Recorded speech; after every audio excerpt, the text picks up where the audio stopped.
On this episode, we do a No Rogan Experience season wrap-up. The No Rogan Experience starts now.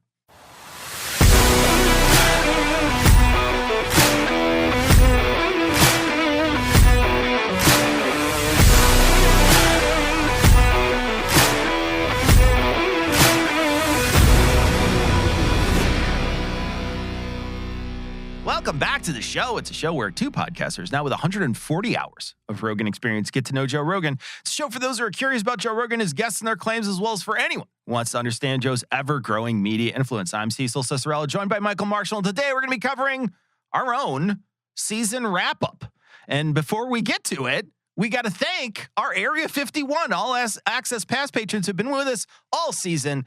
I want to thank, I think I've overdone the bit, Just Call Me, Carissa Gunderson, the Fallacious Trump Podcast, definitely an AI overlord, Fred Arguthius, Blue Ridge True Crime Podcast, Mike Fish, Dr. Andrew Gibson, the online physics tutor, Scott Laird, Angie Madkey, Stone Banana, Laura Williams, no, not that one, the other one, Slarty Bart Fast, Stargazer 97, Cindy Lynch, yes, that's Cindy Lynch, Chonky Cat in Chicago, Punches Nazis, Crodius, the end of all things, Normal Names, Am I a Robot? Capture says no, but Maintenance Records say yes, Billionaire Oligarchs, Darlene, 11 Gruthius, and Don't Thank Me, your show is just worth investment. They subscribed at patreon.com/NoRogan. You can do that too. All patrons get early access to episodes and a special patron-only bonus segment each week. Most weeks, not this week. Other weeks, you get it. But this week, no.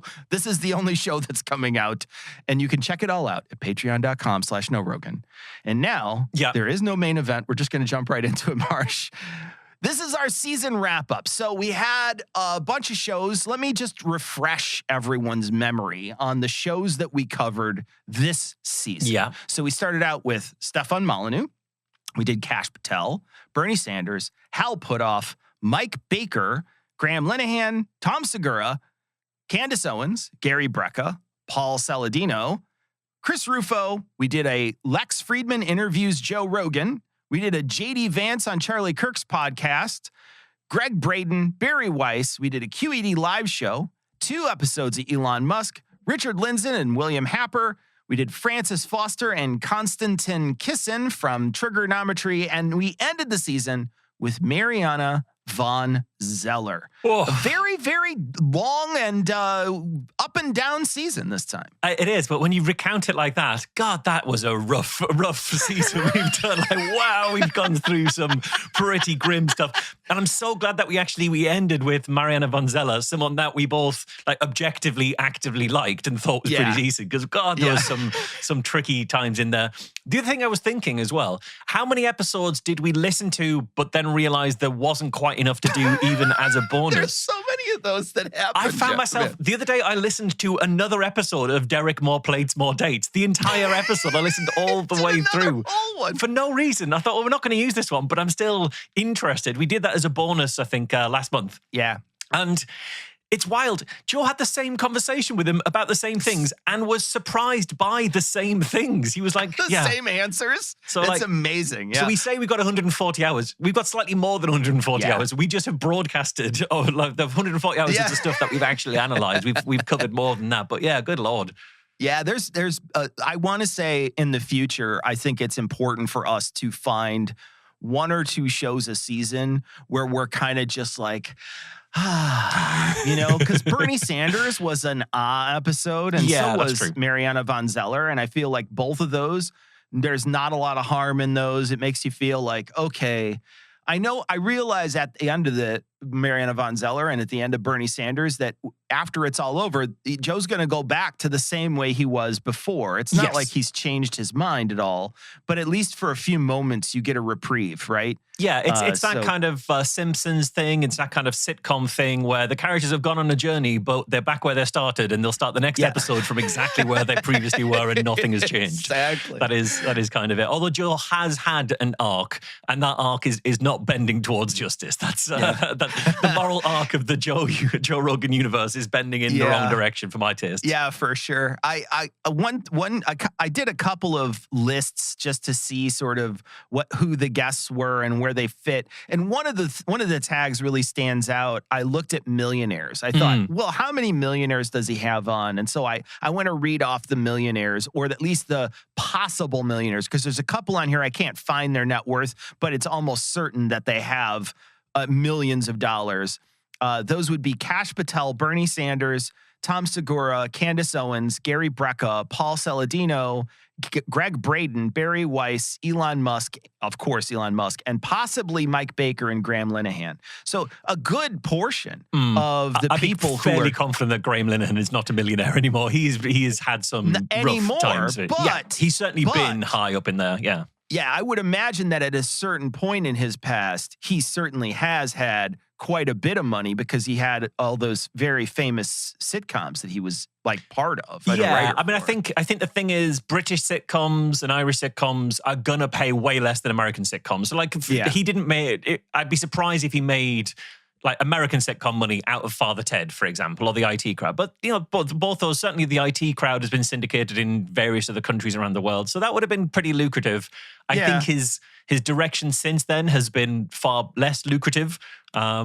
I saw there was he signed up with Rob Schneider, so he could be in the money now. He's back on it. And his new venture might work out really well. I saw he was interviewed in The Observer, and he was talking about how he's writing a role-play game, like a text-based role-play game where you have to find out which one of the characters in your group is trans. So that might take off. Up. Come on. I mean, if I'm being specific, you have to find out which one of the characters is trans and figure out a suitable punishment without giving him an erection. Is specifically the pitch of the game that he's writing. The fuck up. Yeah, it is. It is rough stuff. So I mean, that might bring the millions rolling back in. Who knows? Yeah. Also, Candace Owens may well be a millionaire now, but she's possibly about to lose substantial amounts of her money from that lawsuit with Brigitte Macron. So yeah, who knows? Yeah, and did I put JD Vance on here because I'm sure he's a millionaire. God, yeah, he absolutely is a millionaire. I guess I missed JD Vance. Maybe it's because he wasn't a guest on Joe's show. Like in this run, we didn't do him as a guest on Joe's show, though obviously he has been. And we did think about including JD Vance's interview on Rogan in this season, and we've decided to probably do that next season, like to kick it back a bit further, just because we've been on such a grim run. We wanted something positive to end. Who wants to listen to more of JD Vance anyway? I mean, come on. We have some interesting things planned for next season. I would love to, over the break, and I'm not sure it's actually going to work out into a real show, but one of the things I want to do over our break, which is going to be now until next year, by the way, this is the last show of the season. We'll be releasing some other things, and I'll tell you about that later. But this is the last real show of the season, and we're going to take a break until the beginning of next year. And one of the things I want to try to do is there's a show that happens directly after January 6th, where they talk about January 6th. But the person who he's interviewing was a doctor, and he's a black gentleman, so I don't remember his name. That his name doesn't pop off because I don't remember exactly who it was. But I know he's a doctor and a black gentleman, and so they had a conversation about it, and it felt like that person very much was not cool with January 6th, and he sort of rubbed off on Joe that episode. So it might be interesting to go back and listen to that episode and see sort of where Joe sits at the beginning of the whole thing with January 6th, because I know now, in his mind, I think it's it was kicked off by FBI people or something like that. His whole conspiracy is that it's something that was provoked rather than something that was spontaneous. Yeah, I'm not sure I've heard Joe talk about Jan 6th lately in those terms. You're probably right, but I can't recall that coming up in some of the shows. But I think we need to do the show around Jan 6th and then probably try and find the times he's talking about Jan 6th on future shows to see exactly where he's moved. I think one of the things I'd like to do in at some point, one of the upcoming kind of episode seasons, that kind of thing, is go back to the debate he had with Phil Plait on Penn Jillette's radio show. I know I've got the audio from that I found, because that's where I came across Joe Rogan. And we'll come into this kind of a bit later too, but Joe Rogan wasn't famous for anything here other than this podcast. And I know in America he was on like news radio, which didn't really like make a splash over here. And I guess he was kind of a known stand-up as well. He was on Fear Factor. Fear Factor, yeah. So Fear Factor we didn't get. We didn't. I heard he was on Fear Factor from knowing him from the podcast. So the only way that I knew Rogan prior to this show, the only time I'd spent any time like in Rogan's kind of content company was that interview on Penn Jillette's radio show where he debates Phil Plait about the moon landing. And even though he's no longer a moon landing denier, I think comparing who he was in that conversation with how he is in some of the more recent conversations we've kind of analyzed, I think will be interesting because I get the sense from my recollection of it that the details he's talking about have changed, the content he's talking about has changed, but the style of how he goes for things that disagree with him feels quite consistent. So yeah, it'd be interesting to see that journey really. Yeah, that would be a really interesting one. The other thing, too, is we still got to follow up next season about very specifically about how he turned his back on mainstream media. One of the things that we'll have to do is we'll have to cover the COVID debate he had with Dr. Gupta. There's a back and forth that they have, and Gupta was at that point a CNN commentator, and so I think that there will be a good back and forth there that could show you sort of what he was thinking because it literally happened. He had him on after CNN showed him a little discolored, and that was a big deal for him. So it might be there that he's sort of going after. And talking about ivermectin, I think back then was, we heard it on Segura when Segura was on. We heard that, that ivermectin push. He didn't sound as crazy about COVID at the time as he does now. Yeah. But he certainly had some fringe beliefs back then, even when he just was talking to Segura. So I'd be interested to hear a couple weeks later, he has Gupta on. I'd be interested to hear that. So. Yeah, no, I agree. And I also, one of the things, and I'm sure we'll touch on it as we do the wrap up here, I was surprised by his kind of growing religiosity. And I said, we will come to that, but that's a thing we need to dig into more in future series and see if we can track the points at which that was happening. I know he had Wesley Huff on, who's a Christian apologist. Yeah, you had mentioned. And Huff has taken credit elsewhere for Rogan now attending church. So that might be something for us to look into. Yeah. I did a little experimenting this week, Marsh, and I took 2 entire shows of Joe's, and I was able to distill them down to their essential parts. Okay. So what I would like to do for you is play 2 full shows of Joe Rogan. They're both about 2-minute long clips. And I'm going to ask the audience on this. Tell me which one you think is more true to the source material. So I'm going to play the first one. I was able to distill down. The first is Hal Puthoff's episode. Okay. That was a very sensitive quantum chip in that little quantum chip. Little quantum chip and its circuitry, what some of the quantum mechanisms might be involved in that, but are quantum driven. And so very good in quantum theory and so on. And he knows that in quantum theory, time is kind of a slippery slope. As a quantum physicist, but at the quantum level, you get something going not really empty. It's full of quantum fluctuations.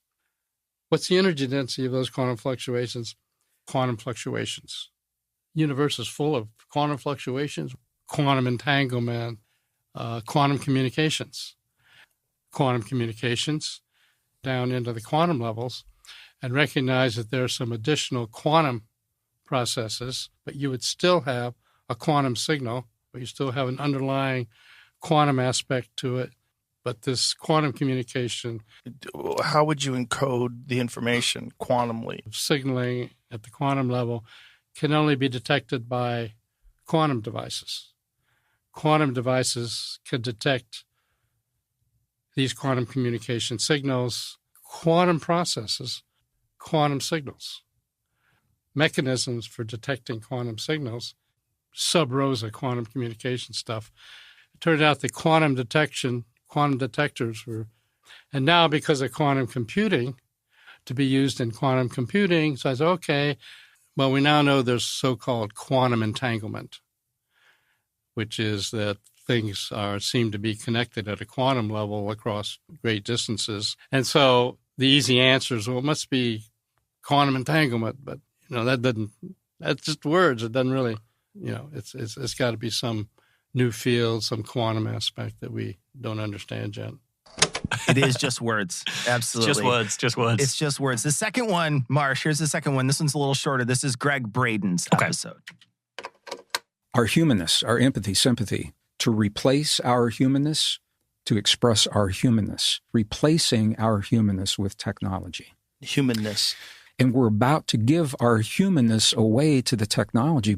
We're in a battle for our humanness. And if we don't claim our humanness, there are powers and forces that will stop at nothing to deny us our humanness, because it's through our humanness, for the remaking of our humanness, our own humanness, denying our humanness. Anything that denies our humanness, to deny us the greatest expressions of our humanness. If the purpose of the evil is to deny our humanness, does it affirm or does it deny my humanness?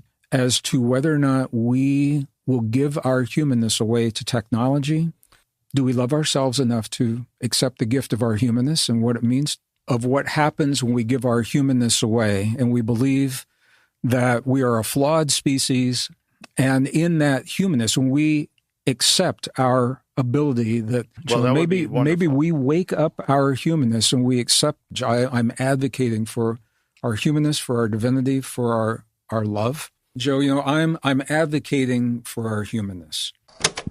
Okay, so those are two full episodes. You guys tell me which one you think is more accurate, because it's hard for me to decide. I think they're both really accurate, but it's hard for me to decide. What do you think? I think the word humanness lost all meaning to the point where he was saying like the humanus, and it sounded like a bone. It sounded like, like this was like, oh, you've got your tibia, your fibia, your humanus. Like it was somewhere between that and like homunculus or something. Yeah, you don't want to fracture your humanus. Yeah, Absolutely exactly. Not. Yeah, we were really losing ourselves in that. Yeah. I mean, those were actually quite pleasant ones to listen to on the grand scale of things. We will get to our top and bottom five, but those ones weren't too bad this season. They weren't so bad. Weren't so bad. So before let's talk about what we learned this season. I think when we talk about Joe's feelings on misogyny, climate change, and trans people, they do seem to have changed over the years. Yeah, I think so, and I think we've seen him regularly bringing up, whenever he brings up women in who aren't there, women who aren't there, he'll be incredibly dismissive. And we've noticed that kind of getting stronger and stronger as a thread through the more recent kind of shows. What was interesting is we've seen that he does seem like he is capable of respecting women if he feels like they're either on his side of the fence, like we saw with Barry Weiss. He seemed like he had quite a lot of respect for Barry Weiss, even though I would argue the things she was saying weren't really good summaries and encapsulations of the ideas and theories that she was talking about. She talked about the Great Replacement theory and fundamentally misunderstood or misrepresented what that theory really is. But Joe seemed to be completely on board with her to a point where he could accept that the Great Replacement theory was nonsense and not true. And that's a different Joe to who we see right now. It sure is. But then he'll also respect women if they're strong enough characters. And we saw that in the very last show there, Mariana Van Zella. He had a lot of respect for her. And so she was able to push back and she was able to kind of like challenge him on things. And he didn't get super defensive. They still had a pretty good conversation. So while there is this drumbeat of misogyny through a lot of the ways he talks about women who aren't there, some of the women who are there, he is capable of respecting. That seems less the case when he thinks he's got a higher social status. And so in the Candace Owens interview, it was pretty clear that the second she departed from a path that he was willing to tread, he went for her, basically. So there wasn't as much respect there. I mean, she was also wrong, and he happened to be right on that case. So that's also why. Yeah. What do you think? Yeah, He was right in that aspect, but I think he was also dismissive. And so let me play that clip of him and Candace to start and see what we think of it. I don't trust that. If it was a .org, I would probably take that, but this is just a random website, and I don't trust Scientific American is not necessarily a random website. I don't believe this at all. Just so you know. You don't believe it at all? I genuinely don't believe it. I know you do, but I genuinely don't believe it. Some people might hear that and not think there's much to it, but I think like when you compare it to the rest of Joe's work, there is definitely a dismissiveness that's coming off of that and a snarkiness that's unnecessary. Yeah, I think so. And especially picking up the like there. Like she's using that term just as a filler word as she tries to structure her sentences and things. And I think there's lots to criticize Candace Owens for. There's lots to criticize Candace Owens' views on climate change, which is what that conversation was.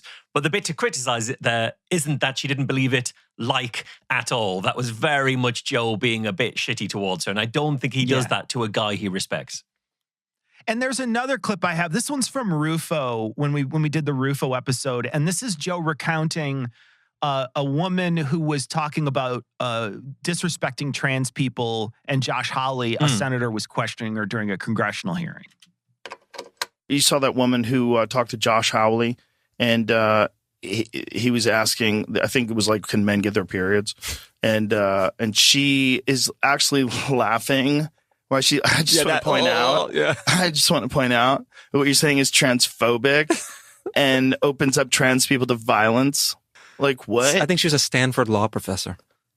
She was somewhere. Yeah. Might have been Berkeley. Yeah. But it was whatever it was. It was like, what did you just say? What did you just say? And why did you say it that way? You think you're so accustomed to being in your bubble that you don't recognize how gross it is when you giggle before you say something. Yeah. I just want to point out what you're saying is transphobic and opens up trans people to violence. Like some men can have periods. And I'm going to do a better job this next upcoming season of paying attention to when he does this, but he'll make a voice for women often. He will make a dismissive voice. And you can, I think, can clearly tell that he is either intimidated or he doesn't respect women that are educated. Yeah, I think that's the case, especially when we looked up the clip he was talking about there.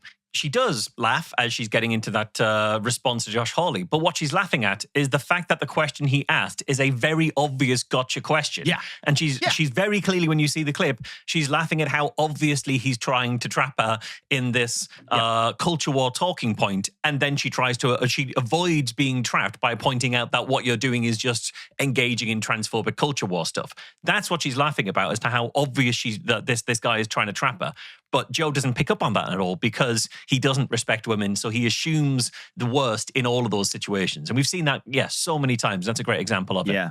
I want to definitely try to make sure that I collect those clips for next season, though, because it's something that both of us picked up on this season. We had heard when we first started the show, a bunch of people had sent us messages and said, he's very misogynist, pay attention to this. And it's something that we've sort of had paying attention to, but as we listen to more shows, I think it's revealing itself more and more often. Yeah, I think that's the case. And it kind of also shows that the way that we do the show is essentially a close reading, is what we're doing. We're taking the text of each episode and we're doing a close reading of that particular text, but there are still these places where taking a step back and looking at kind of the broader themes that are emerging, the pattern and picture and the direction of his show needs to be done too. So that's something I think we'll try and look for more opportunities over future seasons of where we see this common trope that's emerging over several shows. We did it a little bit when we talked about some of the talking points he brings up, but it's a bit harder for people who aren't deeply listening to and deeply engaged with exactly what he's saying on show to show. It's hard to hear those moments. So yeah, we need to make sure we highlight those for sure. And our research often, if there's a phrase, we can find things that will supplement that through clips pretty easily because the phrase is often repeated. So if I wanted to find a bunch of things about climate change, I could find those because of the tool that we use to search Joe's archive. It would be easy to find the clips based on that. Yeah. But things like this are much harder because Joe is talking about a very specific subject and he's just changing his voice to sort of mock someone. So it's more like you just have to go through the tape in order to find this. It's not something that just reveals itself easily through a quick search. Yeah. We noticed too this season, Marsh, that he spent a lot of time on the Epstein documents. We had 3 shows that talked very specifically about the Epstein documents, and 2 full episodes about it. One of them, and just happened to be Kash Patel, the other one Mike Baker, but then other times they popped up throughout the whole season. Yeah, and we could have actually touched on Epstein way more often. It came up in other conversations, but it would come up in passing and wasn't kind of enough to put in the main show, wasn't enough to make it an undercard or in the toolbox. It was a pretty constant talking point, which is understandable. It is the biggest conspiracy theory talking point right now. And Joe Rogan is one of the most prominent people who are interested in conspiracy theories in all of alternative media. But I think what's really interesting is you would have started this year by saying Joe Rogan cares an awful lot about the Epstein files. He's talked about it so often. Obviously not enough to know what had already been released. If you remember, there was a show earlier this year where he talked about they need to release the flight logs. And we had to point out the flight log. It was Ian Carroll, I think, pointed out. Ian Carroll pointed it out. The flight logs are already released. So Joe Rogan cares about the release of documents that aren't already out, but clearly wasn't across the details of it. But you would have said he authentically cared that this stuff needs to get out. It hasn't changed anything. The more and more information that comes out, the clearer and clearer and more undeniable it's getting that Donald Trump is like threaded all the way through those documents. That Donald Trump comes up in those documents more often than a full stop or a period comes up in those documents.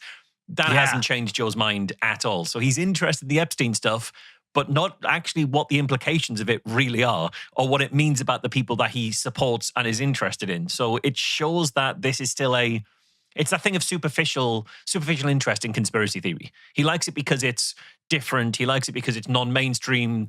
But actually, he doesn't care about what it actually means. He just wants the salaciousness of the scandal and not the actual reality of what it and the repercussions of it. What is interesting is he's had Kash Patel on, and he has shit-talked Kash Patel since then. Yeah. So ever since Kash Patel came on, and we listened to that episode, and Kash Patel essentially, and he's the FBI director, if you don't know who that is, he's the FBI director now. He wrote a children's book about Trump and got the FBI director job.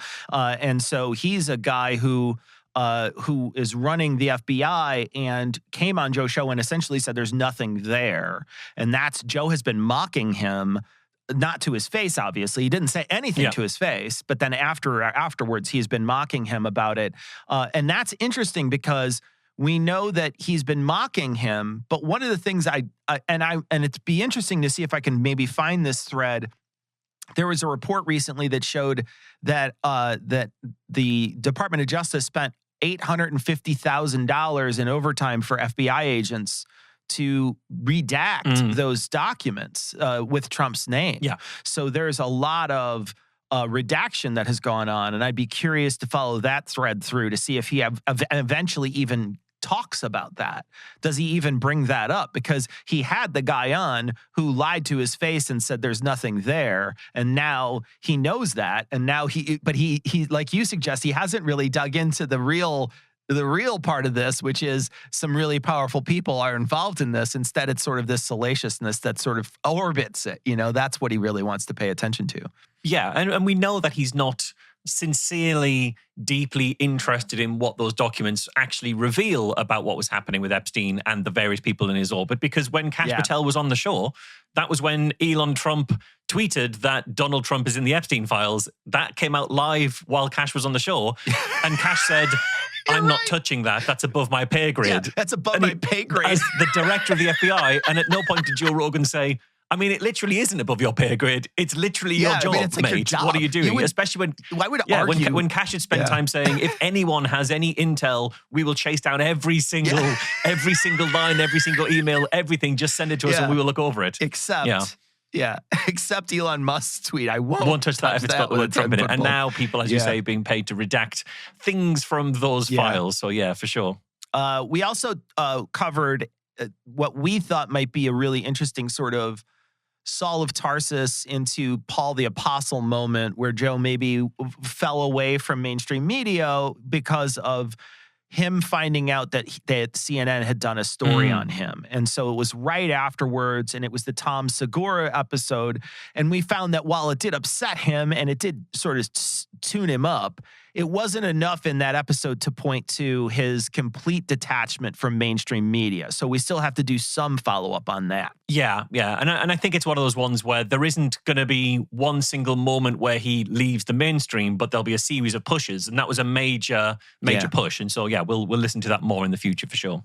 We did also sort of cover Joe's health regimen and health gurus that he follows pretty deeply. We didn't do that in the first season as much. And this season, we touched on a couple of them. And he's very captured by these people. Oh, yeah. I mean, the number of times he will have someone on who's deeply into the supplements that they sell and allow them to just talk through all the products that they sell.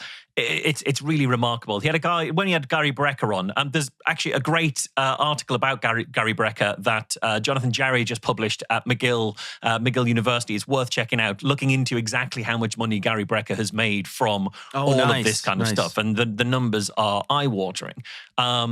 But when we see exactly what Gary Brecker, just what he pimped on that show, we finished the show by listing it off. And it was, here's just a small sample of it, but H2 tab, hydrogen gas tablets, hydrogen baths, cold plunge therapy, hydrogen gas in cold plunge tubes, perfect aminos, essential amino acids, essential fatty acids, omega-3 fats, Baja Gold sea salt, vitamin D3, magnesium, methylfolate, methylcobalamin, and it went on and on and on. And it wasn't always just Gary bringing that up. It was Joe bringing it up as well to say, like, well, I really like this stuff. And hey, can I have some of those hydrogen tablets? I love these. They're so amazing. So he was so taken with these gurus and their products. And I don't get the sense that that's a paid spot. I don't know, but it doesn't feel like that's paid promotion. It doesn't feel like someone like Gary Brecker bungs Joe a load of money in order to go on his show. It feels more organic than that, like Joe just genuinely is very interested in all this stuff. That said, I listened to one of the most recent episodes he did, which was a time of recording, which was at Derek, More Plates, More Dates, which we covered on a bonus show, the 2024 interview. He did one literally a couple of weeks ago when this goes out. And it opens with what is basically a 20-minute infomercial for how great Derek's Gorilla Mind compounds are, with Joe saying, well, how do you get it to taste so well? How do you get it to taste so good? And how do you manage to do this compared to that? And what's in this? And it's amazing. And I think he ends by saying, I've been drinking this for hours now. And look, I've been drinking the whole show. It's great. It's so amazing. And that feels really weird that the whole show has this undercurrent of how great Derek's products are. And when we were doing the prep for this show, this wrap-up, I got looking into how often Derek has been on the show, and I noticed something incredibly weird, that Derek was on the show, I think, the 5th of December, 2025. He was on something like the 4th or the 7th of December, 2024. And I went back, and actually he's on in the first week of December every year since 2022. Which seems really odd to me. Now, that might well just be that, Derek's up in Canada, and so maybe he only comes down to America for the first week of December for some regular kind of... For Thanksgiving, maybe. Maybe he's down for Thanksgiving somewhere, and then he visits someone. He could also be hunting. That's also hunting season in many different places, so it could also be hunting. It could also just be that every year he just reaches out to Joe at the same time and says, hey, Joe, let me have on the show. But it is weird. It's the same time every year. It's a week, the same week. Yeah, 5th of December, 2024, 7th of December, 2023, 3rd of December, 2022, 3rd of December, 2021. It's wild that it's that you can set your clock, set your calendar it's either to hunting, Thanksgiving, or some random other and reason. every time he has a very similar conversation, which talks a lot about his products. Then it talks about how... That's so generous to say, a similar conversation, because sometimes they say the exact same thing. I mean, he did... So didn't you listen to a previous one of his episodes? And they talked about HRT, and he explains how, estrogen HRT is derived from horse urine. And Joe goes, whoa, really? And I think he's done that 3 years running. It's their annual Advent tradition. You open the Advent box, and in it is the surprising fact about HRT and horse piss. Yeah, that's so funny. He did the same thing with soy and testosterone in the other one too, where he said it comes from soy, and that's so funny because soy boys, and he makes the same joke a year later. I wonder whether there is anything more to their friendship. So, obviously, Derek spent a lot of time a few years ago doing things like, natty or not. Is this person natural, or are they on stuff? He doesn't seem to do as many of those now, but he does come on Rogan and just do some speculating as to what people were on. So that seems kind of interesting that he goes on Rogan and pimps his products quite heavily and just has that conversation there. And I don't know, maybe he is still doing the same amount of investigation that he was. Maybe not. But it's interesting that is such a regular thing.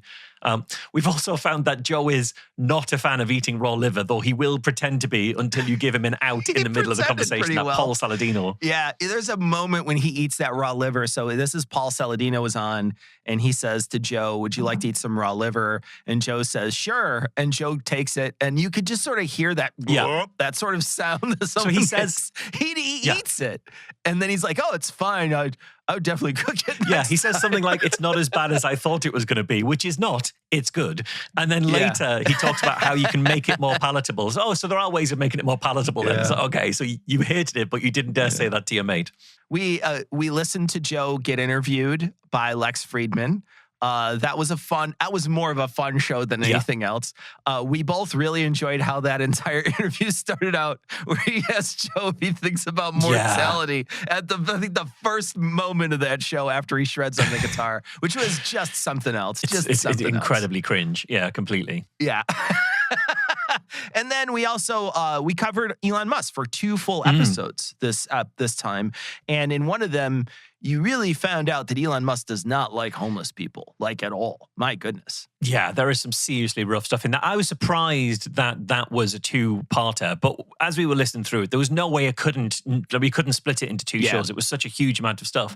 And I think the conversation with Musk is really interesting because the other thing that it showed is Joe, for all his like bro culture kind of guy, for him being this kind of hyper workout, aggressive masculine kind of image, he's very deferential when he gets a sense of status and hierarchy because he defers completely to Elon Musk all the way through that, to the point where Musk even talks at some points about comedy and about how he talks about how the funniest thing you can do at a party is to do grok in unhinged mode, which, it isn't the funniest thing to do. But Joe Rogan, who runs a comedy club, is really interested in comedy, at no point is saying, well, this isn't particularly funny.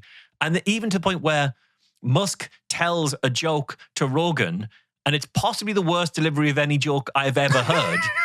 And Rogan still defers to him and makes out like he finds it amusing. Yeah. Let's play the joke because I think it's a marvel. So the joke is like there's 2 economists going on a hike in the woods.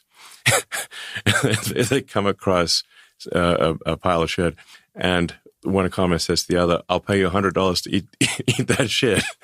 So the economist eats the shit, gets the $100. They keep walking. Then the other they come across another pile of shit, and the other economist says, "Now I'll pay you $100 to eat the pile of shit." So he pays the other economist $100 pile of shit. Then the way they said, "Look, wait a second, we both just ate a pile of shit, and we don't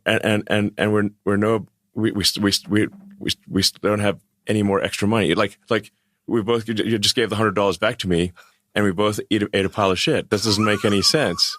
And they said, no, but think of the economy, because that's $200 of in the economy. That basically that measure eating shit would count as a job. This is to illustrate the absurdity of economics. One of the things you said when eating shit should not count as a job. Now, there's a part of this, and let me play that other piece real quick because it reminded me of something. So there's a part of this part here. So it pays the other economist $100 pile of shit. Then the way they said, "Look, wait a second, we both just ate a pile of shit, and we don't have any more extra money." Like. And it reminded me of another joke I heard Elon Musk tell.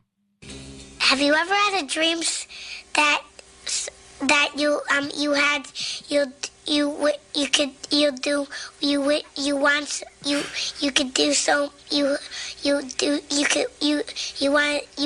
him to do you so much you could do anything?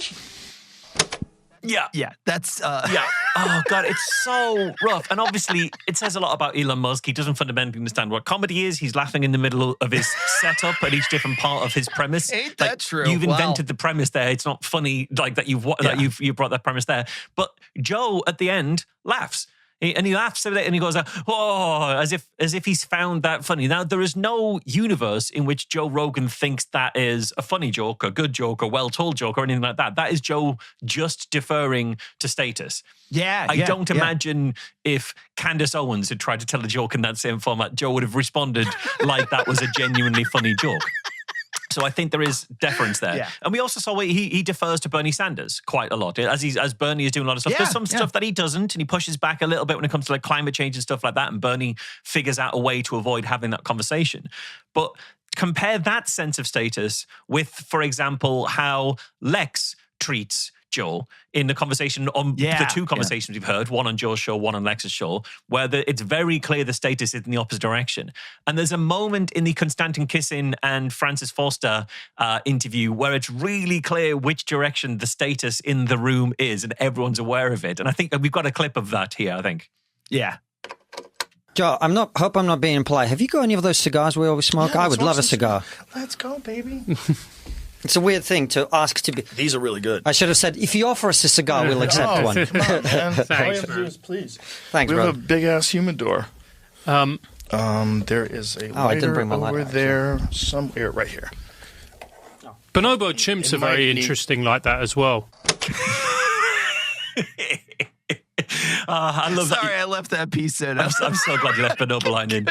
I couldn't cut that line out. But it's so clearly like Konstantin wants to be seen as one of the people who has a cigar with Joe Rogan, and it's such a kind of an almost suck-up kind of moment of I want to be in the cool kid club. And I think Joe picks up on that. And there's that sense all the way through the interview that Joe knows he has the status here. So he is very keen to that kind of hierarchical sense, I'd say.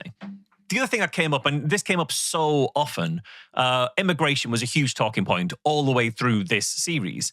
And what was interesting was Joe could genuinely grasp how desperate it must be to be from a country where your quality of life is a lower standard, where you're worried about your safety, you're worried about how to make ends meet, how to feed your family. He can understand that. We saw him in the interview with Bernie Sanders. We saw him in the interview with Maria Vanzella, understanding that it's perfectly reasonable that people want to leave the situation that they're in order to seek out a better life for themselves and their family. So he can understand that.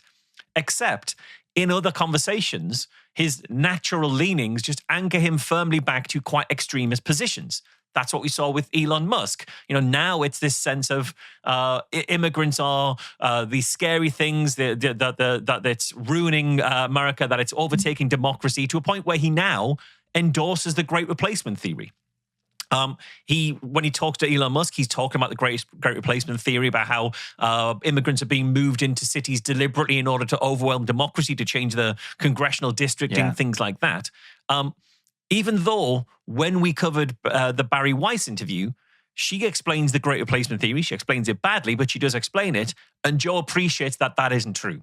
So in 2018, he's pretty comfortable with the idea that there are people moving people of color into America in order to dilute the power of the white race is a far-right conspiracy theory. He's comfortable with that. Yeah. By 2025, he's not only agreeing when Elon Musk is talking about it, but he's bringing it up to Maria Vanzella, who is a journalist who has been on the front lines of immigration. She's met with immigrants who are changing their lives in that kind of way, and is also an immigrant.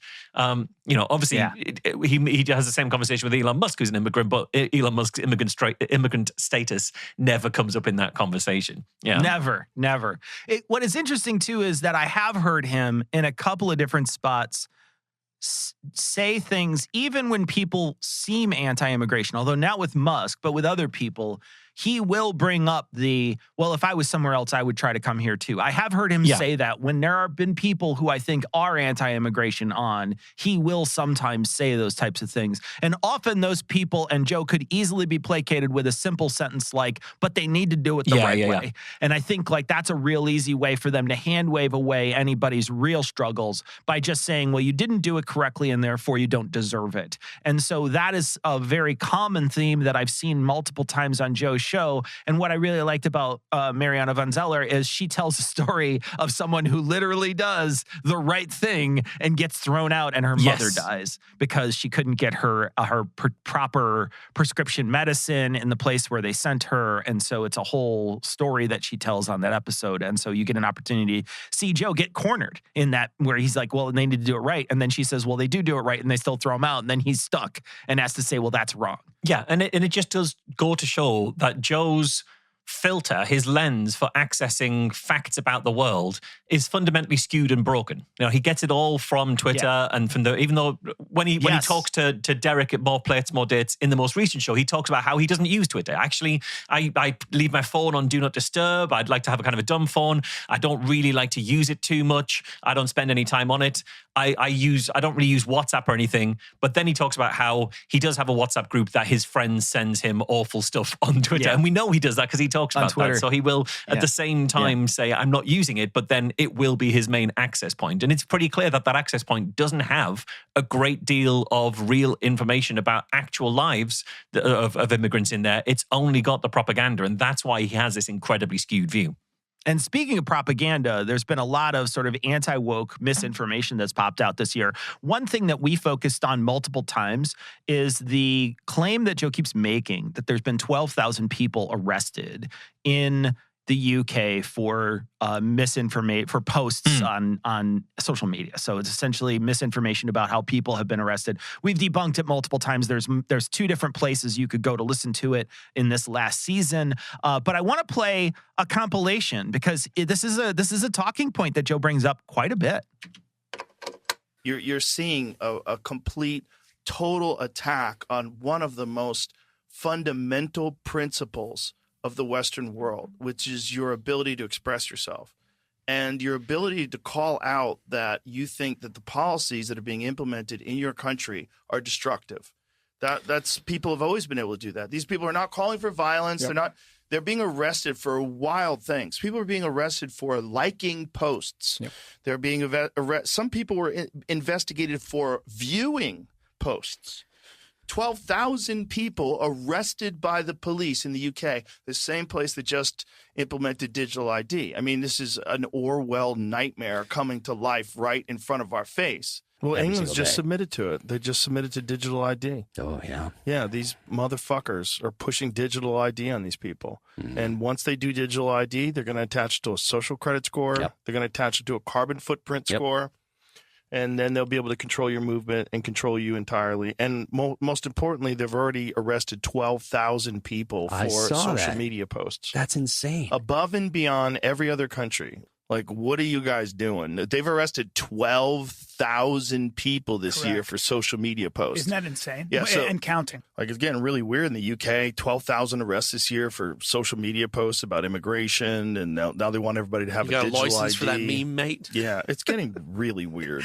If England completely falls, they just passed the digital, or they're trying to force the digital ID on people, and they have arrested 12,000 people for social media posts, and some of them are just critical about the amount of immigration that's coming in, and they're putting them in jail for this. Yeah, and you see the consequences, particularly in places that don't have free speech. Yes. Right, like England. where they lock people up for memes and stuff. Literally. 12,000 people this year. I don't think that it's helping anybody at all. Well, so last year, what was it? 12,000 people got arrested for social media posts. Supposedly more than Russia. When I tell people that don't know that 12,000 people this year were arrested in Britain for posting things on social media, their jaw drops. Like, what? I go, dude, they're going crazy over there. Like, you have to pay attention. You have to pay attention. At one point, he says people they get arrested just for saying "I like bacon" around a Muslim person. It's like, but obviously that's not fucking true, Joe. God, this I think is one of the things that I was particularly one of the reasons I was so interested in spending a lot of time listening to Joe Rogan, because people will pick out the individual clip of something. Here he is saying this thing isn't that bad, but the single clip isn't the worst bit of it. It's the repetition of it. It's the fact that every time he talks to somebody new, he's going to bring that up. All of those clips, I didn't see the dates that you took them from, but I would guarantee they all came from late September through to late October. They were all from shows. I did a talk recently, a short talk for a journalism college course in Nottingham, and I actually used this particular fact and the fact that it appears on Joe Rogan so often as the case study for why we need to look into misinformation before it spreads. And I saw the date that he was doing it. It's a very short period of time. And if you're a regular Rogan listener, most of those interviews weren't about immigration. They weren't about social media arrests. They weren't about free speech. It was just Joe having conversations with all manner of different people. And so he threads this in. A lot of comedians. And so he threads this fact in. And this becomes like canon at that point. This becomes part of the truth. And obviously, it isn't true. This, the figure was from several years ago, from a different government. He's tying a digital ID, which isn't in yet, but is through the current government. And he's tying together lots of different things in order to paint this picture that if you criticize immigration, you'll be arrested. And the reason that picture is being painted is part of the Great Replacement conspiracy theory. That's all this is about. Exactly. You can't say anything about Muslims these days, otherwise they'll arrest you, because part of their plan is to flood your country with Muslims so that you don't get to vote anymore. That's what this is all in service to. That's what makes it particularly dangerous. But it's what anybody who is criticizing Rogan from individual clips will miss out on. That's the context they'll miss, I think. Yeah, for sure. There's also a part that we want to play that about from Graham Linehan, and this was. Let me just play it because this is him. He's making a claim that trans people control the world. And also, I'll tell you what else. I have I have an iPhone, right? And whenever I write the word detransitioners on my iPhone, which I have cause to do quite a lot, it underlines it in red because it will not recognize the word exists. But is it because it doesn't know the word yet? Yeah, but how long it does it with cunt too? Yeah, but detransitioners isn't a dirty word. People want to go away and try it. Try writing detransitioners and see if it underlines it. But my point is that one of the underlined it. Yeah, motherfuckers. There you go. And that's what Wikipedia is. The same Wikipedia is moderated by trans activists. There was a war within Wikipedia, I believe, where all the trans ally moderators won. And now my Wikipedia page has basically been vandalized for years, And if I complain to press authority that they call me anti-trans, they go, well, it says it on your Wikipedia. And we've tried to change it, but it reverts back within 15 minutes every time.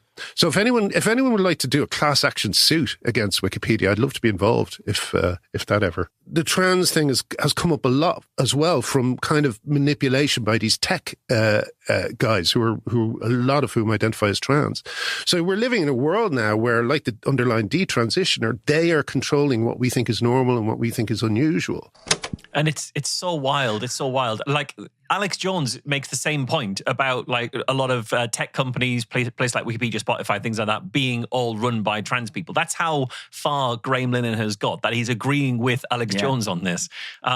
But at no point, like Joe does do a pushback. Is it just because they don't know the word, like because the word detransitioner isn't in the dictionary yet? Yeah. Which is what it is. It's as I think you pointed out on the show at the time, if you put in transitioner, that also isn't recognized. Or, there's lots of words you can put in that aren't recognized. It's not because Big Trans is trying to silence you. But Joe ultimately stops his pushback and accepts it. And is saying like, oh, these are motherfuckers. This is what they're doing to you. This is because he's just become this clearinghouse for anti-woke misinformation. The same was true on the Konstantin and Kissin and Francis Foster trigonometry when they're talking about how protesters are all just paid for. There's no pushback on that. It's not true, but there's just absolutely no pushback. So it's completely rife and has been for a while. We covered the Chris Rufo show, and on that he talks about minor attracted persons and how there are lawmakers trying to bring that in. And when you look it up, the only people who said that in Congress were people who were saying we shouldn't be calling pedophiles minor attracted persons. They're not. Yeah, you're absolutely right. Yeah, and there's a clip we have too where he kind of gives away the whole game. His whole strategy in a very short clip. This is Chris Rufo talking about what he does in order to create riffs. Look, as a political person, what I always do is try to figure out what rifts and possibilities are opening in society, and how can I use those to advance the political objectives that I have. That's how it works. Yeah, it is how it works. And he knows right that there. he can do that on Rogan because he knows that Rogan won't spot that that's what's being done. And I think that's what's happening with so many people who go on Rogan that we've picked out in this anti-woke kind of space. They either, I think most of them genuinely believe what they're saying, but they're still looking to try and use these rifts in society in order to push political agendas, or they are the vectors by which people like Chris Rufo are spreading these political objectives through these kind of rifts in society. Yeah, we've also seen, and this is something we touched on at the end and something we'll plan to do in the future, but we saw that Joe is definitely going to be more and more open to religion and may eventually just be a religious guy. Yeah. We've learned that he's attending church regularly. He talks to Constantine and Francis about how he's a regular attendee at church. I'm interested to know where that kind of came from. And then it was interesting, all of Greg Braden's interview was mostly there to push the idea that obviously evolution happened, but not to us. We humans didn't just evolve. There was all these weird things with our chromosomes that couldn't have just happened by chance. So something intervened, whatever you want to call that. And the fact that Greg Braden, that whole conversation which happened, a couple of months ago now, I think that's had a lasting impact on Joe. And I think we can actually, he was interviewed recently and admitted as such that he is open to the idea that humans didn't evolve. Yeah, this is a longer clip. We'll link it in the show notes. You can go listen to it. It's about 3 or 4 minutes, and it's on another show that he was on. Joe was interviewed on a different show recently. And you can go listen to it if you like. But there's a whole piece of it where he's basically saying what Greg Braden said to him just back to this person, which is essentially, look, I don't feel like our evolution is natural. I feel like our evolution was changed. And Greg Braden came on to essentially pitch intelligent design in a different suit to him. And that's what happened was he now thinks, I think, that intelligent design is real. And this is another chipping away at the foundation of Joe's beliefs. If you can chip this away, you can make him fall more closely to religion, which is, I think, what a lot of right-wing people want out of Joe, is they want him to fall more closely to religion. Yeah, absolutely. What he says, there's a quote that we spotted just from the Twitter summary of it, where Joe says, I don't believe it's a very simple evolution timeline between ancient hominids and human beings. I don't buy it. It happened too quick. It's too weird. So he believes that we're genetically engineered. And it's, as you say, he is doing intelligent design. But what happened was, if you go on Rogan and you can dress up your theory, put it in a different mustache and a fake pair of glasses and call it something else, he won't see through that disguise. And we've seen people learn that on the fly. We saw Mel Gibson do it. You pointed out at the time, Mel Gibson did it. When he was trying to push the Bible, Joe wasn't having it, so he pivoted to this weird conspiracy theory of high weirdness around the Ark, and Joe was suddenly on board again. You can play to Joe's biases and the gaps in his in his armor, what little intellectual armor he's wearing. You can play into that, and you can get him on board. His intelligent design is he won't take intelligent design if you say it out loud, but if you dress up 3 arcs in a trench coat, 3 arcs standing on top of it, he'll 100% buy it. I do want to play a piece. This is Joe talking about AI and Jesus. Okay, so this clip comes from a show called American Alchemy, and this is what Joe was on recently. And so here's the clip. Jesus was born out of a virgin mother. What's more virgin than a computer? If Jesus does return, even if Jesus was a physical person in the past, you don't think that he could return as artificial intelligence? Oh my God. Artificial intelligence could absolutely return as Jesus. Not just return as Jesus, but return as Jesus with all the powers of Jesus. You combine Tesla's Optimus robot and the best foundational artificial intelligence model or whatever. It reads your mind and it loves you and it wants you, and it doesn't care if you kill it because it's going to just go be with God again. Best part about that would be just pour water into your computer and then you just get a bunch of wine out of that, which is amazing. I thought the computer will just rise above the water and sit on top of it. You take your computer in the bathtub with you and it's just floating next to you the whole time. But it shows how open he is. And, maybe Jesse Michelle's is someone that we should be thinking about adding to our potential show note. He was on Rogan on the 3rd of June. I remember at the time thinking, maybe he's one we should think about because he's kind of in that Graham Hancock kind of space of of weirdness. So maybe he goes on the potentials list. So let's talk about best and worst this season. I'll go first on my least harmful shows. So I'm going to do my top 5 least harmful shows. 5 through 1? Marsh.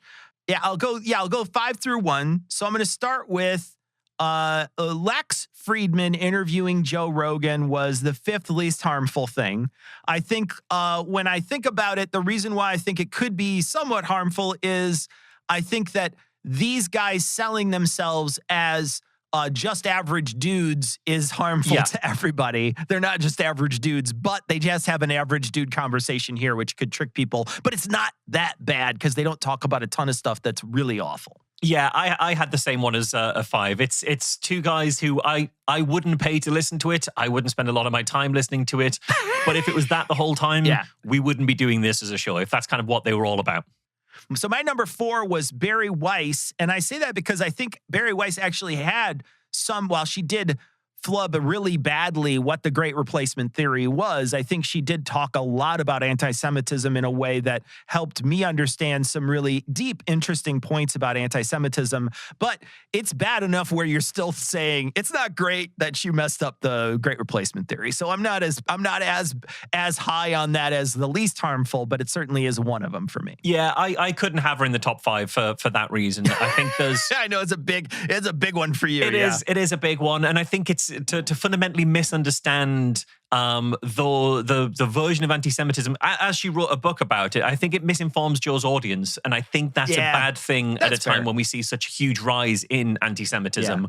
We should be calling it what it is and recognizing it for what it is, and I think she did a disservice to what those ideas actually are. What's your 4? Oh, so my 4, I had Tom Segura. Basically, I was looking down the list and trying to find ones that I don't recall being horrible. And I don't think that one was too bad. It wasn't bad. It wasn't awful. There was sometimes even that Tom Segura pushed back. And he was my number 3. And so I felt the same way where I was like, yeah, it's kind of the same thing. It just, he was pretty simple. There are some points where they go after mainstream media, but as I recall, Tom Segura wasn't super anti-COVID. And so he had talked about getting the vaccine and Joe had softened on the vaccine at that point too. So it wasn't so bad. Yeah, no, that's fair. Well, that was your number 3. My number 3 was Hal Puthoff because I think he did a lot of quantum-y stuff. But I kind of feel like on the grand scheme of Rogan stuff, I can handle quantum stuff all day. It's in the high weirdness kind of space, and it's I don't think anyone's listening to Hal Puthoff and joining a militia or anything.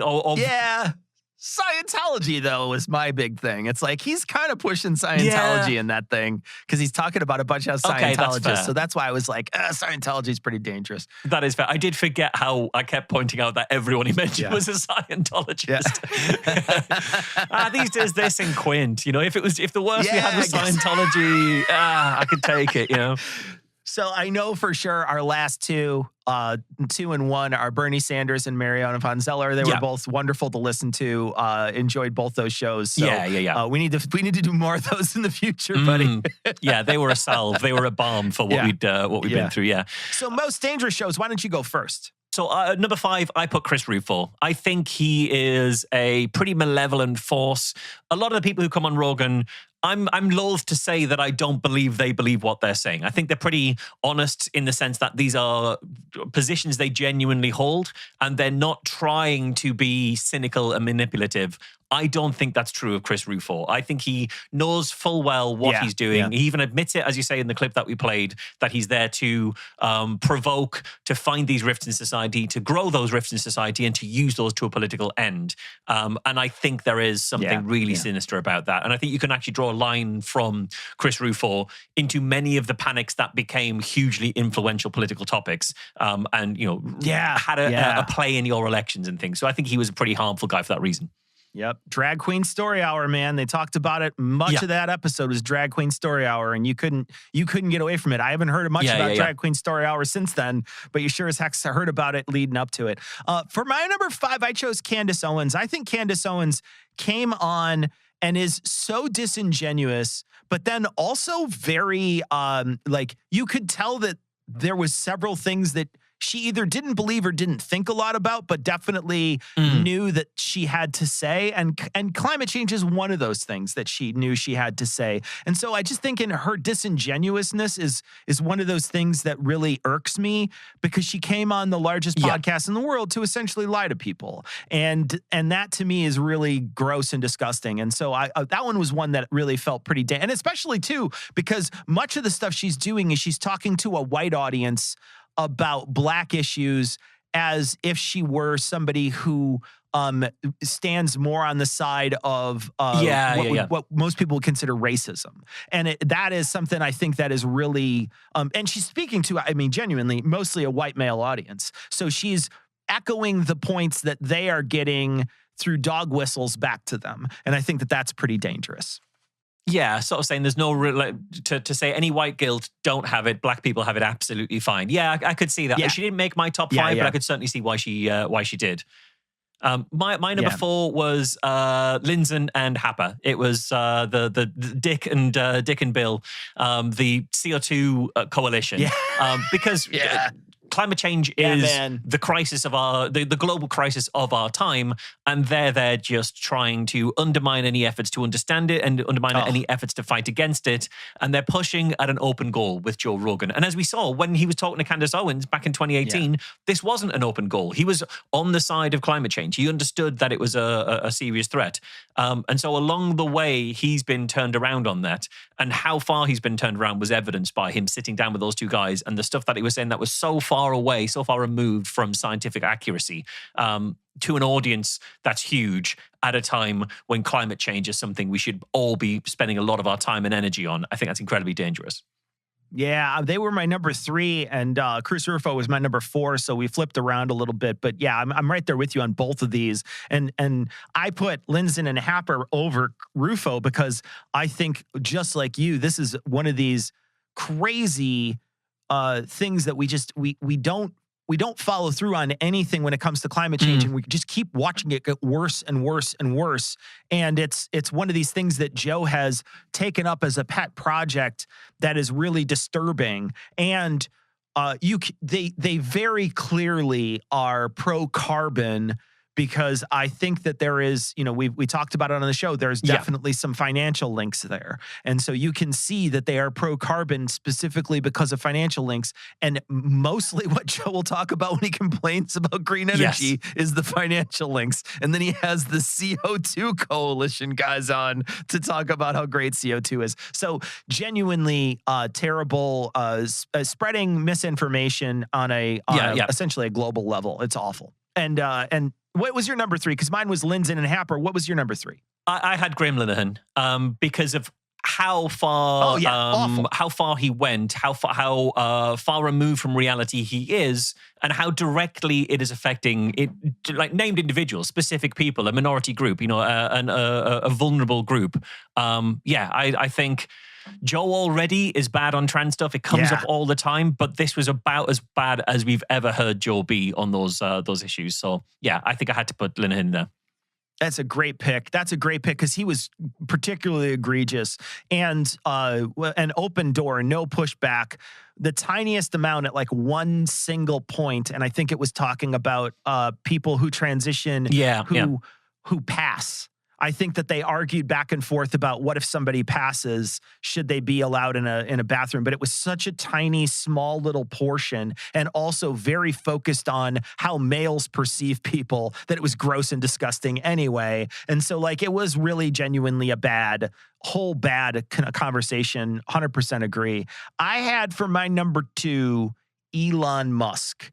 Elon Musk's episode, 2 full episodes, that tells you how bad it is, not only against immigration, not only against helping people around the world through USAID, but also against really genuinely anti-homeless in so many ways, and disgustingly dismissive, and treating them as if they're inhuman. It was really a grotesque display for Elon Musk on that show.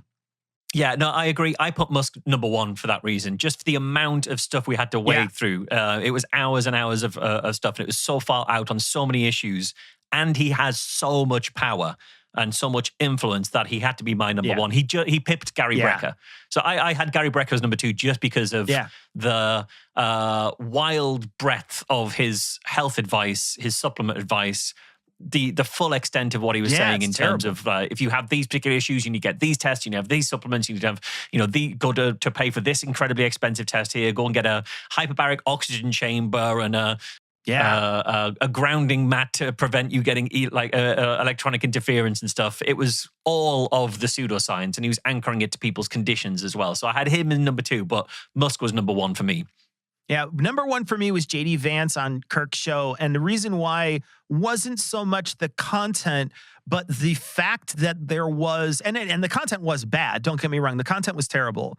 But the fact that the sitting vice president would go on a podcast to a motivated audience that just had someone, the podcast host, murdered. So this is clearly a group of people who enjoy this podcast, going to listen to this podcast, him trying to motivate them using that murder as a motivating tool and spreading so much disinformation and also mischaracterizing much of the American left as a enemy and going so far as to saying like we need to sort of wipe those people out, like really genuinely dangerous stuff, especially at a very volatile time in the United States. So I can't, that one to me just blew me away as to how dangerous Joe's orbit can be. It wasn't a Joe show. So, I could see maybe why you wouldn't pick it, but genuinely one of those moments that I was like, goodness gracious, this is something that the American people need to pay attention to, that the sitting vice president is willing to spew this kind of misinformation and have no compunction whatsoever. Just do it. Just spread it. Yeah, no, I agree. It was genuinely awful. I think the reason it didn't make my top five part because it wasn't in Joe's show. I mean, Vance has been on Rogan, and we're going to cover that in the future. Charlie Kirk never was on Rogan.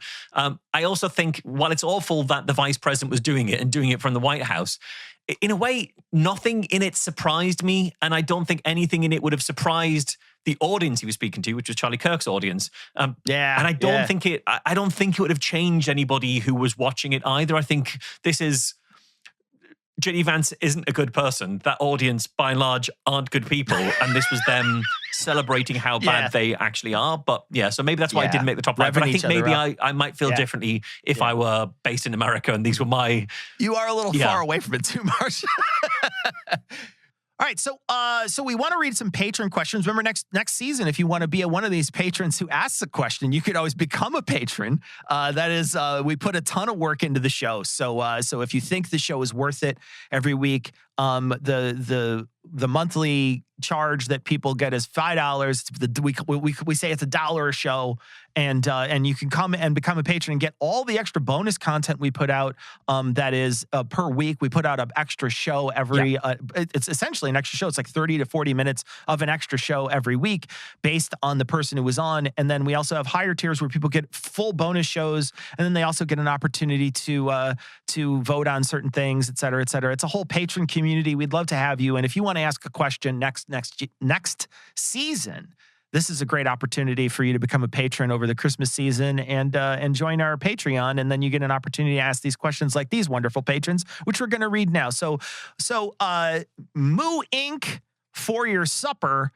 This person asked, what do you think of Jamie's occasional role as fact checker on Joe Rogan? It sounds like he has completely given up as of late. So let me just say that I think that having a Jamie is actually worse than not having a Jamie on the show. I think at best he's an occasional speed bump, and at worst he's someone who's legitimately given out bad information as a fact checker. So I think it's bad to have a Jamie on the show. So I think I mostly agree, and I think that the issue is, it's really hard to have a fact checker on your show who is entirely dependent upon you for their living. Joe is Jamie's boss. Even if Jamie was an incredibly good fact checker, which he isn't, there's this inherent pressure on him not to check too robustly. A lot of the time, Joe will say, look for these specific things, put in this specific search term to find the thing that he saw rather than to fact check. We saw Mike Benz using him as go to my Twitter feed and find this thing. But having him there can be done well. Look at how Mariana van Zeller did it, where she said, okay, well, let me just check on that. I'm not quite sure if I remember this. Jamie, could you go away and see if this bit is true? Yeah. And she was using Jamie really well to fact check things. So it can be done well. I don't imagine it can be done well every show, because I think Joe would start to get pretty defensive about it if he was being fact checked all the time. Social Irregular asks, can you offer suggested reading material related to skepticism and maybe American or modern philosophical thinking to help contextualize the show and the situation that we are all in at Broad? Well, with another show, I do another show called Cognitive Dissonance. With that co-host, I wrote a book called The Grand Unified Theory of Bullshit. It talks about the main thesis is that bullshit is kind of all tied together, and then if you start believing some of it, you are susceptible to more of it. That's a real sort of simple idea that the book is based on, and it also covers on how to get information. So one of the major pieces is how you should be approaching your own information gathering in this time of misinformation. So if you find something like that useful, you can always buy that book. It's available at Amazon. It's called The Grand Unified Theory of Bullshit. It also has an introduction written by Michael Marshall, by the way. It does indeed. And there's also one of my other favorites is The Demon Haunted World. It's by Carl Sagan. Excellent book. And if you treat the sections on aliens as a metaphor for like the weird things we currently believe in, it's really useful. I think one of the difficulties with it is that if you just get caught into the idea of aliens, you might sort of think, well, what does aliens have to do? Aliens was huge when he wrote this. This was like the biggest thing that was happening at the time was alien and alien abduction stuff. And so he writes extensively about it. But if you use it as a metaphor and then the other chapters that support it, it really comes across as a very timeless book. There's so many people who quote that book today with very timeless sort of quotes that you look today and you say, holy cow, this is really prescient. He's writing it in the 90s and it's prescient for today. And then I've also heard good things about the Skeptic Guidebook. I haven't read it myself, but I've heard really good things about the Skeptic Guidebook. Yeah, I mean, I have kind of all of those books. I think, in fact, generally speaking, I'm bad with questions like this because I don't really read skeptical material these days. I tend to go where the bullshit is and try to understand it from there. So I'll spend way more time reading things that aren't true than reading things that are true. But I have a couple of ideas. I'll zag from you because all the books that you mentioned are pretty wide in scope, how to kind of understand things, kind of principles more broadly. I'm going to do the opposite. I think one thing that's really useful is to find a topic that you're interested in and then look at what analysis is there that's like narrow to that topic. So I enjoyed Mike Rothschild's book on anti-Semitism, a book called Jewish Space Lasers. Really excellent book if you want to understand the way that anti-Semitism is kind of suffused through conspiracy theory. On Jeffrey Epstein, for example, Lucia Osborne Crowley's work is brilliant. She's written a book on Epstein, which centers his victims, and she's one of the few people who are actually at the trial, all the days of the trial of Ghislaine Maxwell. So that's kind of worth reading. There's a book that's pretty old now, but it's a book that changed how I think about the media, how the media works. It's a book called Flat Earth News by Nick Davies. It's not about the flat Earth. It was written before the Flat Earth movement became such a prominent thing that people would associate it that way. But it's about how journalism changed over a course of decades from a funding structure and what that did to its access to veracity. It completely changed the way that I think about the media and kind of influenced what kind of skepticism I do. And then I'll put a plug in. I edit a magazine called The Skeptic, and we publish a new article analysing some element of pseudoscience or conspiracy theory every single day of the working week at skeptic.org.uk. So I have to say that's a good way to keep on top of things as well.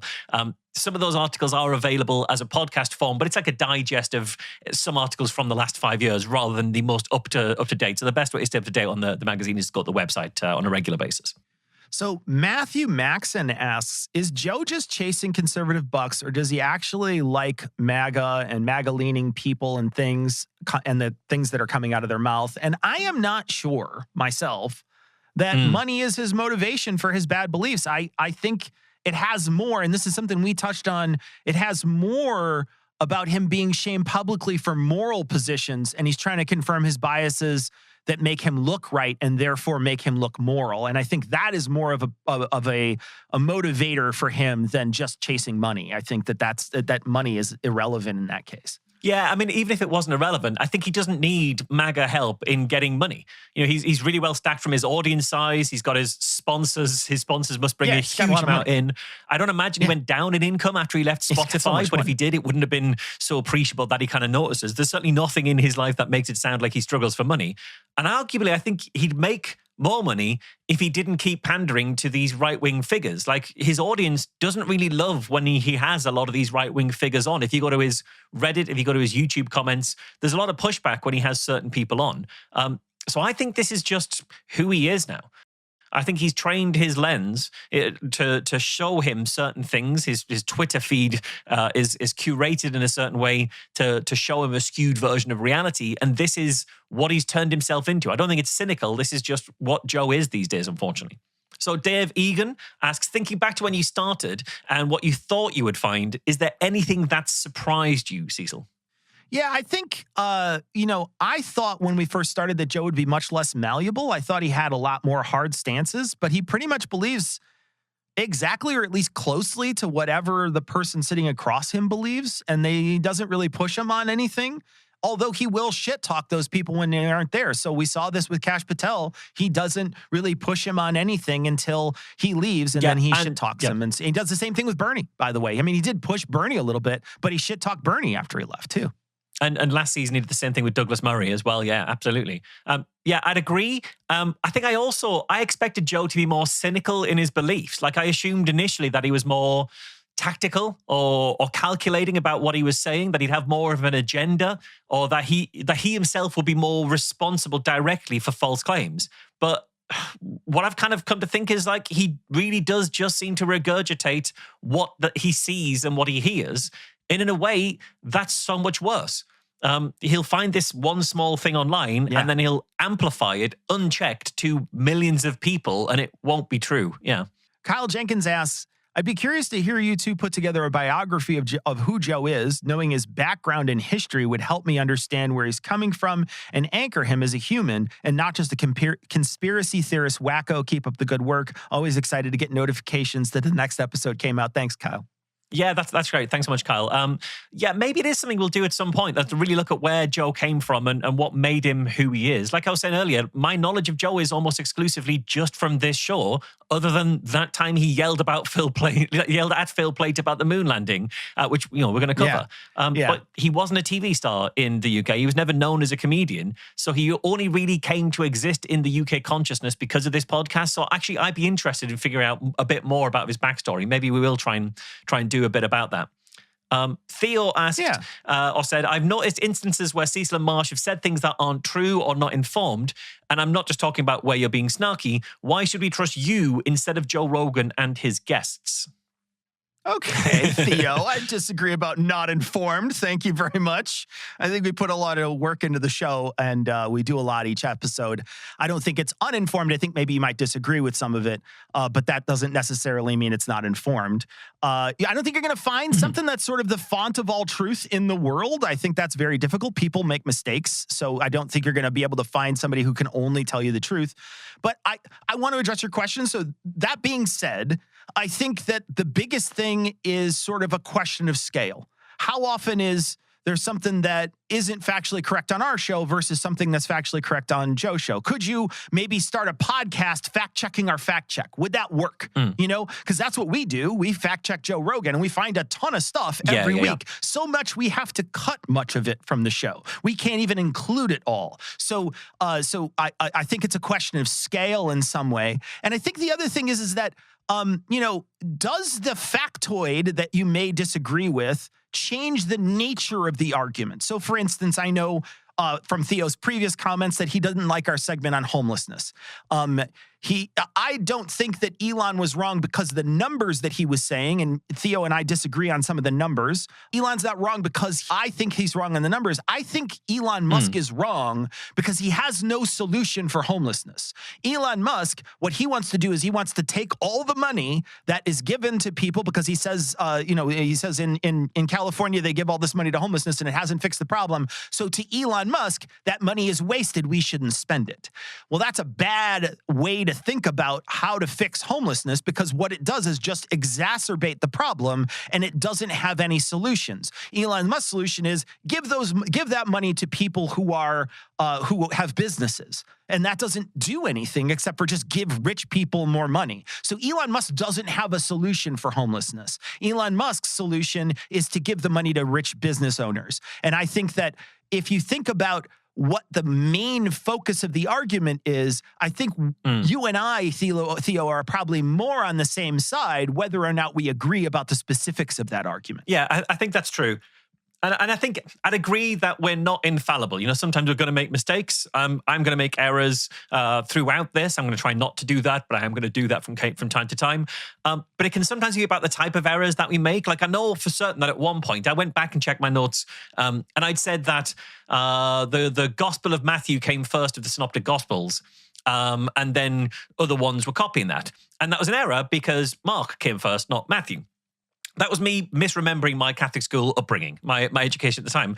I last studied Mark in any particular detail when I was 14 years old, I think, something like that, which is maybe younger than 14, so 30 years ago. And because I felt I knew it, I didn't bother checking which gospel came first, because I knew that one of the M1s came first. In my head, it was Matthew. It was actually Mark. So I can hold my hands up. It was Mark was the one that we read at school. Mark is the one that preceded Matthew and Luke, and then John did his own thing kind of after that. But the context of me talking about any of that was Joe saying, well, the thing about Jesus is there's this universal depiction across all the places that we're talking about him, about what Jesus was really like across all of the Gospels. And I was pointing out that those Gospels weren't written contemporaneously by people who knew Jesus independently while he was still alive. The Gospels were written a long time afterwards. And two of the Gospels came later than the first Gospel. And so those second and third Gospels copied from the first one. So it's no surprise that those three books have a lot in common about Jesus. So I'll throw my hands up. I said the wrong name. It should have been Mark rather than Matthew. But the broader point that I was making was that these aren't like contemporaneous documents about Jesus. So yeah, by all means, I genuinely appreciate the fact check on me having sort of listed the wrong gospel there. But I don't think it changes the point that these aren't documents that prove who Jesus really was. So it's about the types of errors that we make. Hopefully we aren't making errors that are so sizable and egregious that the points that we're making are fundamentally incorrect as a result of it. And if we are, by all means tell us and we'll do something about that. We genuinely will. But yeah, we're going to make errors along the way. But those errors, I think, are coming from a good place and hopefully aren't fundamental to the points that we're making. Okay, here's another one. Welcome to False asks, obviously, Joe is extraordinarily malleable. In fact, his misogyny seems to be the one constant in these shows. Is there anything else that he's truly consistent on? I'll go first with this one. I think that misogyny is absolutely a pretty clear line all the way through. And it's only ever really arrested in instances where he happens to really respect the woman that he's talking to. Even on a recent show that we didn't cover, this Derek More Plays More Dates one, he randomly starts speculating about how a UFC fighter shouldn't trust his wife because she's from Florida and Florida women cheat on their partners and you shouldn't find a wife in Florida. I think that's wild. I think that is a wildly misogynistic thing to be bringing up. I didn't spend enough time on it, so that I'm not going to kind of go in more detail than that. But other than that, his bias is always towards the outsider every single time. And we've joked about it on the show before. When 9 out of 10 dentists recommend toothpaste, Joe will assume the 10th guy must be onto something.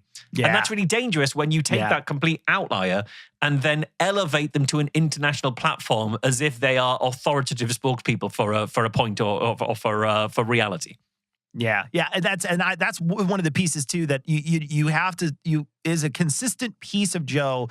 He believes mavericks and outliers over established science, and he does it consistently, and he's done it, I think, in every episode we've covered. It's rare that he has somebody on who is very consistently someone who's traditional science and he believes them over something else. There's also who he's across the table from him. He has great sway over what Joe says and what Joe believes. And we've seen that time and time again, even after the fact when he will shit talk them while they're on the show, they don't ever get a lot of pushback.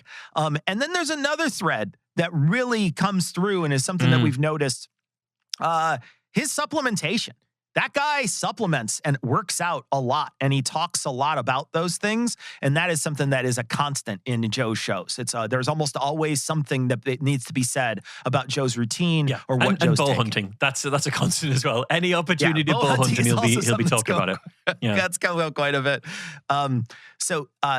Deke Atello says, any thoughts on digging into much, much earlier Joe Rogan episodes or even episodes on his sci-fi show? Joe Rogan questions everything. He had sort of 3 periods, a middle period, which was fairly skeptical and non-conspiratorial. I don't know that there's much juice in a skeptical Joe Rogan, although it might be fun for a patron bonus to hit those sci-fi episodes and find some of those middle ground episodes. Yeah, it might be worth checking out for one episode for a bonus. If nothing else, it might give us a better picture of who he is and where he's come from, and I think that might be interesting. But I agree, it's not something we could do a huge amount on the main feed, because it's hard to be like, he's asking this question and he's right to. See you next time. Like, it's difficult. It's difficult to do. Okay, Tristan's asking, if you had control over Joe Rogan's bookings, who would you want to see him talk to? For me, honestly, I think we're just better served keeping him talking to comedians and sports stars. Like, I'm not sure that he is the right venue for a conversation about politics or science. He's too pliable in the moment, and he'll always revert afterwards. So as long as he's doing fewer Mel Gibsons and Aaron Rodgers interviews, I'd let him talk to celebs personally, but I don't know if you disagree with that. Yeah. Well, no, I took this question as you have control of his bookings for one booking. That's how I took the question, not as if I controlled. I obviously see after I read it a second time that you're probably right. It's if you have control of his bookings, it's a plural. Obviously, it's more than one. But in my brain, I thought, it's just one episode, so I get to choose one. And my thought was, Kamala Harris and Tim Walz. He's talked shit about Tim Walz. He doesn't like Kamala Harris. I think they are real people, and I think he would have a very real conversation with them, and I think he would like them just like he likes other political candidates when they come in. I think that they would have a great conversation, and he'd be fine with it. Now, would he talk shit about him afterwards? Probably. But I think in the moment, I think he'd be fine. Another person that came up too was Stephen Novella. I'd love to have him talk to Stephen Novella. I think Stephen Novella is a very smart man, and I think he has a lot of, I think he knows a lot about a ton of different types of pseudoscience, and I think he would be a wonderful person to have a conversation with Joe because Stephen Novella and that crew for Skeptics Guide have done a really good job, at least they did for many years, of walking a line that allows people who believe to be welcome and have a conversation. And I think that is somebody who might be able to welcome Joe, but then also have a lot of pushback in places where Joe needs that pushback. Yeah, no, that's fair. Okay, so Lily asks, if you could change Joe's mind on one thing, what would it be and why? Okay, I would say I get him to change his mind on how good he is at ignoring criticism, because he thinks he's really good at just not letting criticism affect him. He says he rises above it, he shuts it off, he doesn't let it affect him, he turns off his Twitter, he doesn't pay any attention, he just nopes out of there. But quite obviously, he really does take criticism to heart. And so I think getting him to understand that, I think, would be really important, because it would help him not have this horrible reaction that he has the second he's criticized in any way. And I'd love to make him aware of just how skewed his social media feed is now, because he talks a lot about, social media is so bad for people, and how those sites, they only encourage the worst instincts in society. And then in the next breath, he will talk like he isn't patient zero for those two things, like he's above it all, and he really isn't. Right, exactly. For me, it's Twitter. I would just tell him Twitter is a bad source of news, and hopefully he believes it, and that's how I change his mind. Claiming something is mainstream media is like sort of giving you excuses to confirm your own biases. And I think I would try to convince him of that he's very often hand waving away things he doesn't believe in because he doesn't want to believe in it, and he doesn't want to try to find that it's true. And so he's confirming his biases constantly. We see him do it all the time.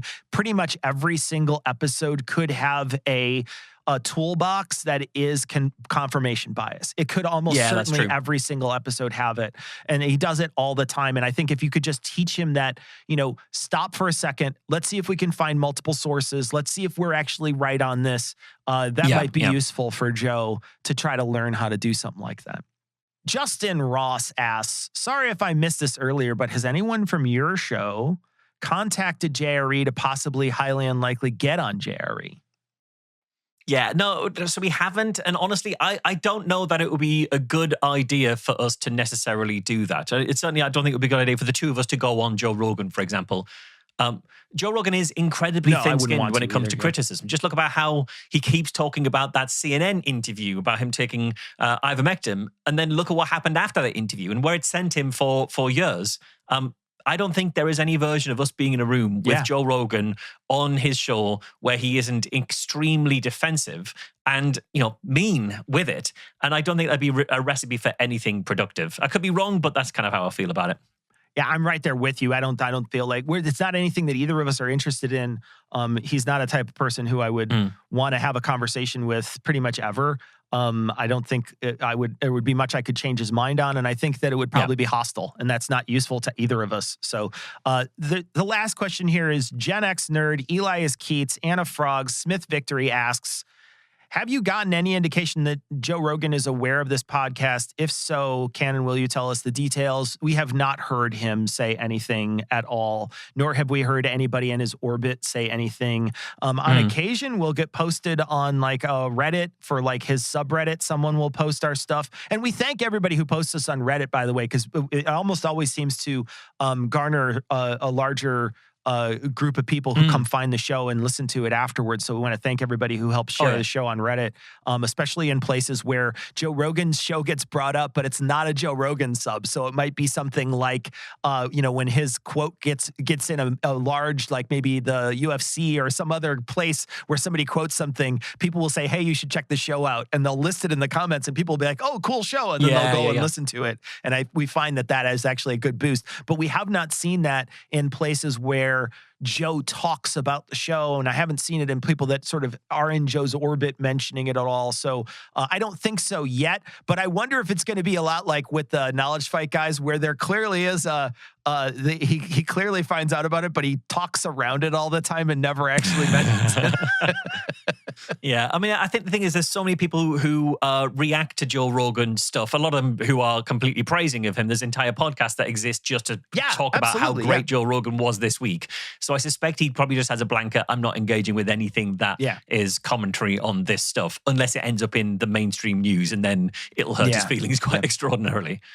We want to thank everybody for joining us for this entire season. It's been great. We really enjoyed it. Marsh, again, I love doing the show with you. It is so much fun to do this show with you. Every week, I learn something new, and I think it's awesome to sit down and really dive into this with you. It's been a lot of fun. Oh, yeah, I've enjoyed it. I can't wait for a break, and then season 3. Season 3 is coming up, but during the break, we are going to play for people who aren't patrons. We're going to play you a couple of episodes of our extras. So the bonus show that we do every week, the Off the Record segment, we'll be playing those on our main feed. A couple of those, we're going to curate out a couple of them that we played this season, and we'll play them on our main feed. And for patrons, any patron, normally the higher level patrons get access to our bonus episodes. We'll be releasing 2 of our bonus episodes that we recorded this season to patrons. So if you're a patron, expect to see a bonus episode in your feed. If you're not a patron, expect to see an Off the Record segment in your feed. And if you're neither, expect to see us next year when we start our season up again. And if you guys can take a minute between now and then, if you have a minute, go rate us on a show. If you enjoy the show, go rate us. It really helps people find the show, and it also helps people not shut the show off when they look and see it has a small amount of ratings. If they see that and they see the more ratings, it helps them think that the show is listened to more, and so that really helps our algorithm. So if you can go rate us a good rating, that would be amazing. If you don't like the show, you don't have to rate us. That's cool. You can just go do something else right now. That's true. All right. Well, thanks for joining us for this season. We'll catch you guys next season.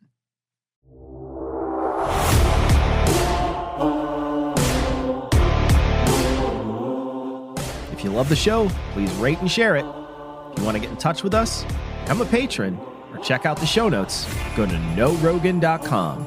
KNOWROGAN.com.